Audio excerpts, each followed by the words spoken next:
Bonjour et bienvenue sur Codesign.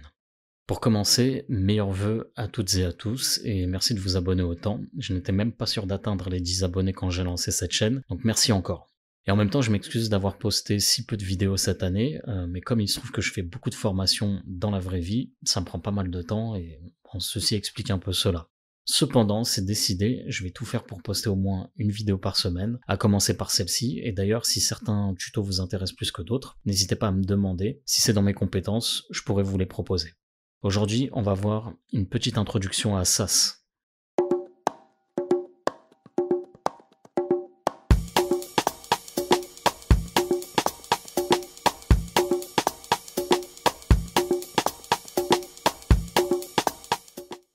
Sass est un préprocesseur, c'est-à-dire un programme qui va traduire ou compiler ce que l'on va écrire dans un fichier .scss dans un fichier .css. Cette démarche est nécessaire car le CSS est compris par le navigateur, ce qui n'est pas le cas du SCSS. Sass permet d'augmenter le potentiel du CSS en utilisant différentes techniques. L'intérêt de Sass, c'est qu'il permet d'écrire son CSS plus facilement, notamment en permettant d'imbriquer les déclarations CSS, ce qui va nous aider à écrire un code plus clair, mieux organisé, optimisé, sans répétition inutile et maintenable. Sass peut utiliser deux syntaxes, le SCSS ou le SASS, mais on utilisera le SCSS car cette syntaxe reconnaît le CSS valide, ce qui la rend plus efficace et plus simple à utiliser. On va commencer par installer l'extension Live Sass Compiler qui nous permettra de traduire notre fichier .scss en fichier .css. Surtout faites attention à éviter la version de l'extension qui est obsolète et faites bien en sorte de prendre celle qui est encore fonctionnelle. Alors on veille à bien l'installer et ensuite on crée un fichier index.html et un fichier style.scss dans lequel on écrira nos déclarations. Par contre, on ne change rien à notre habitude, notre fichier HTML il doit être toujours relié au fichier style.css. Comme vous pouvez le voir, j'ai au préalable intégré à mon fichier HTML une balise nav qui comprend une liste non ordonnée, laquelle comprend elle-même cette balise li. Je clique sur le bouton Watch Sass en bas, à droite, et vous voyez que dans mon terminal, j'ai un message qui m'explique que le compilateur est enclenché. Donc à partir de maintenant, à chaque fois que je vais mettre une instruction dans mon fichier .scss, l'extension va le compiler et créer automatiquement un fichier .css, lequel impactera mon fichier HTML, puisque nous les avons tous les deux précédemment reliés. De plus, si vous regardez dans l'explorateur en haut à gauche, vous voyez que le fait de cliquer sur le bouton Watch Sass a généré un fichier CSS et un fichier css.map. Donc en gros, à chaque fois que j'écrirai sur mon fichier SCSS, l'info sera transmise au fichier css.map pour arriver dans le fichier style.css.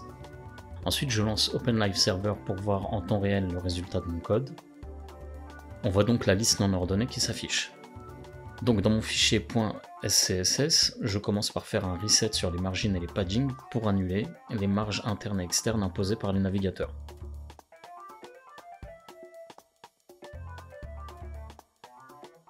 Et vous voyez que quand je sélectionne mon fichier style.css, on voit bien la retranscription de mes déclarations CSS. Maintenant, je vais mettre un fond vert à ma balise nav et donner une taille au li de 50 pixels, puis les aligner horizontalement en appliquant un display flex à la balise UL.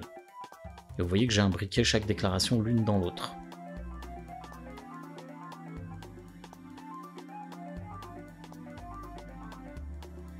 Je vérifie mon fichier style.css, c'est bien pris en compte, et je regarde le résultat.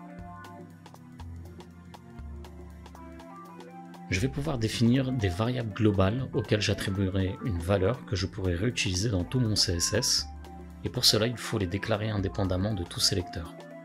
Par exemple ici, je déclare une variable myColor avec une valeur green et une variable mySize avec une valeur de 200 pixels.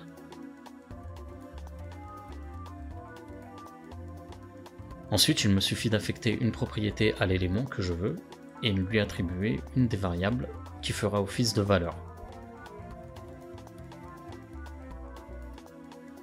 Les valeurs globales peuvent impacter l'ensemble du CSS.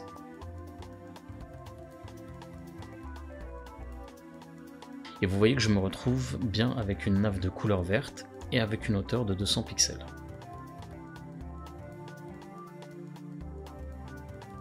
Une variable locale fonctionne de la même manière, mais elle impactera uniquement le sélecteur auquel elle est associée et ses enfants.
Pour utiliser un mixin, je fais une déclaration avec la syntaxe @mixin à laquelle je donne un nom. Ici je l'appelle props par exemple. Et ce mixin comprendra différentes propriétés et valeurs, donc là une hauteur, une largeur et une couleur de fond.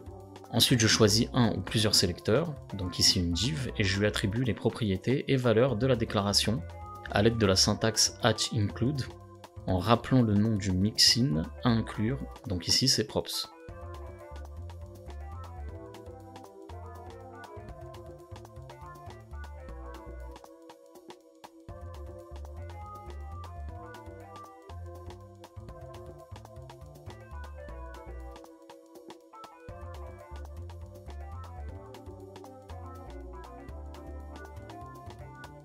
Je peux utiliser un mixin avec une variable en argument, donc je définis mon mixin en lui mettant un nom de variable en argument.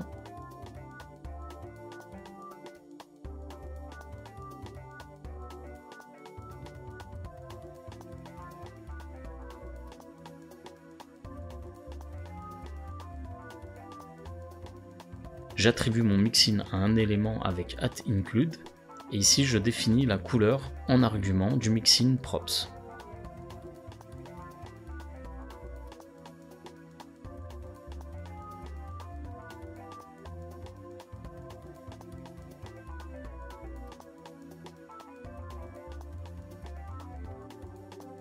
Si je change de couleur, la couleur de mon border sera elle aussi modifiée.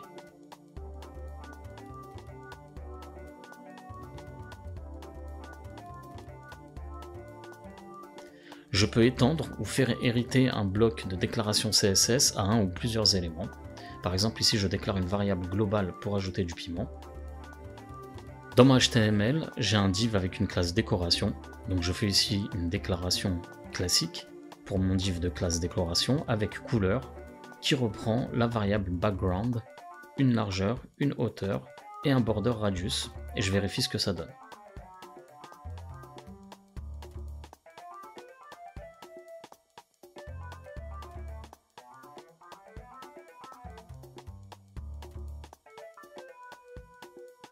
Ensuite, j'ajoute d'autres balises dans mon HTML.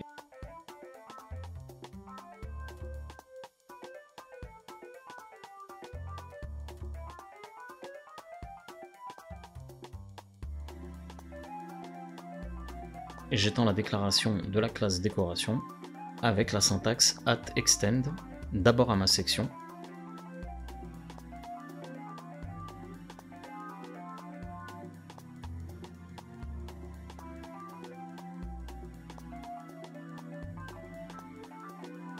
Puis à la balise article.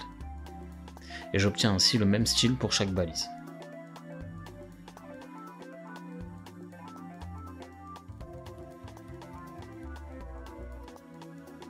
Alors attention à bien respecter l'espace entre @extend et le nom de la classe.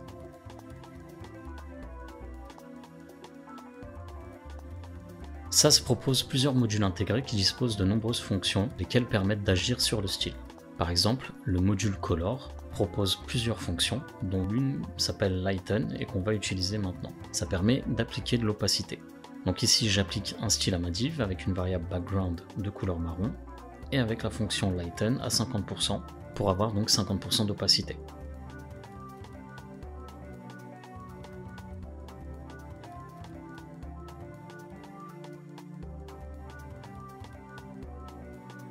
ça me donne un fond rose.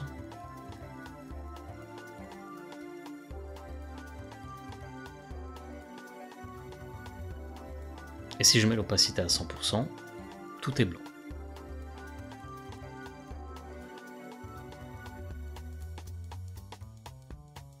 Comme dans JavaScript, on va pouvoir utiliser des boucles conditionnelles. Dans cet exemple, je déclare deux variables globales, comme dans JavaScript aussi, mais vous noterez qu'à chaque fois on rajoute un arrobase, ce qui n'est pas le cas donc dans le JavaScript. Et j'utilise @mixin avec un argument clear égale true, puis je dis que si clear est vérifié, donc clear est vrai, true, alors le background aura la valeur de la variable supercolor, et sinon, il aura la valeur de la variable topcolor.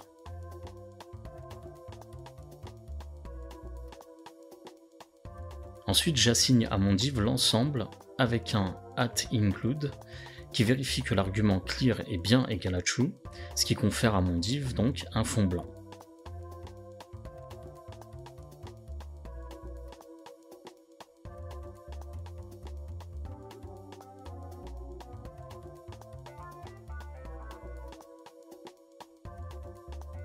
Si je change la valeur de mon argument en false et que j'ajoute à ma div une hauteur, la couleur de fond devient marron.